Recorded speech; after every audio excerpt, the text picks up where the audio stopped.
ধ্বংসের মুখে কলকাতা শহর, কবে ধ্বংস হচ্ছে কলকাতা? এ বিষয়ে রয়েছে একাধিক প্রশ্ন। ধ্বংস হবে কলকাতা। 61,000 কিমি বেগে ধেয়ে আসছে এই গ্রহাণু।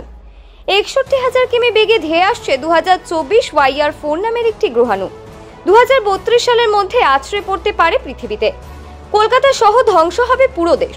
নাসার রিপোর্টে কপালে চিন্তার ভাঁজ বিশেষজ্ঞদের। এই নয়া গ্রহাণুর নাম রাখা হয়েছে 2024 YR4। নাসার রিপোর্টে বলা হয়েছে গ্রহাণু 2024 YR4 2032 সালে 22 ডিসেম্বর নাগাদ আছড়ে পড়তে পারে পৃথিবীতে। তবে বিজ্ঞানীরা জানিয়েছেন 97.9% সম্ভাবনা রয়েছে যে গ্রহাণু পৃথিবীর পাশ দিয়ে নিরাপদে বেরিয়ে যেতে পারে। তবে বিপদের আশঙ্কা 3.1%।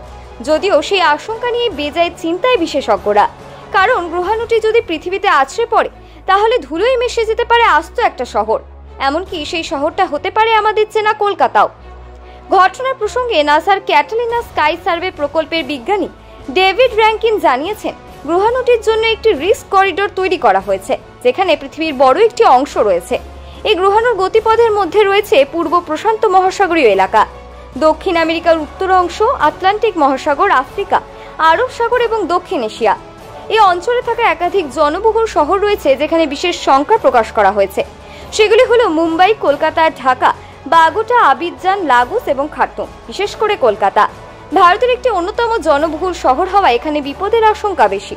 তবে এর আগে 1908 সালে একই ধরনের বিশেষ করে একই আকারের গ্রহাণুদ্বার টুংশুকা আছড়ে পড়েছিল সাইবেরিয়ায় এবং 830 বর্গ কিমির জঙ্গল পুরো ভস্ম হয়ে গিয়েছিল। এবার ধ্বংসের মুখে কলকাতা শহর, কবে ধ্বংস হচ্ছে কলকাতা? এ বিষয়ে রয়েছে একাধিক প্রশ্ন। ধ্বংস হবে কলকাতা। 61,000 কিমি বেগে ধেয়ে আসছে এই গ্রহাণু। 61,000 কিমি বেগে ধেয়ে আসছে 2024 YR4 নামের একটি গ্রহাণু।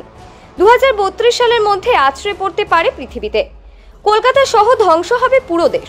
নাসার রিপোর্টে কপালে চিন্তার ভাঁজ বিশেষজ্ঞদের। এই নয়া গ্রহাণুর নাম রাখা হয়েছে 2024 YR4। নাসার রিপোর্টে বলা হয়েছে গ্রহাণু 2024 YR4 2032 সালে 22 ডিসেম্বর নাগাদ আছড়ে পড়তে পারে পৃথিবীতে। তবে বিজ্ঞানীরা জানিয়েছেন 97.9% সম্ভাবনা রয়েছে যে গ্রহাণু পৃথিবীর পাশ দিয়ে নিরাপদে বেরিয়ে যেতে পারে। তবে বিপদের আশঙ্কা 3.1%। যদিও সেই আশঙ্কা নিয়ে বেজায় চিন্তায় বিশেষজ্ঞরা, কারণ গ্রহাণুটি যদি পৃথিবীতে আছড়ে পড়ে তাহলে ধুলোয় মিশে যেতে পারে আস্ত একটা শহর। এমনকি সেই শহরটা হতে পারে আমাদের চেনা কলকাতাও।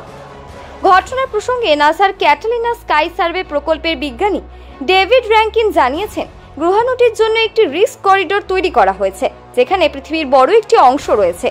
এই গ্রহাণুর গতিপথের মধ্যে রয়েছে পূর্ব প্রশান্ত মহাসাগরীয় এলাকা, দক্ষিণ আমেরিকার উত্তর অংশ, আটলান্টিক মহাসাগর, আফ্রিকা, আরব সাগর এবং দক্ষিণ এশিয়া। এই অঞ্চলে থাকা একাধিক জনবহুল শহর রয়েছে যেখানে বিশেষ সংখ্যা প্রকাশ করা হয়েছে। সেগুলি হলো মুম্বাই, কলকাতা, ঢাকা, বাগোটা, আবিজান, লাগোস এবং খার্তুম। বিশেষ করে কলকাতা ভারতের একটি অন্যতম জনবহুল শহর হওয়া এখানে বিপদের আশঙ্কা বেশি। তবে এর আগে 1908 সালে একই ধরনের বিশেষ করে একই আকারের গ্রহাণুদ্বার টুংশুকা আছড়ে পড়েছিল সাইবেরিয়ায় এবং 830 বর্গ কিমির জঙ্গল পুরো ভস্ম হয়ে গিয়েছিল।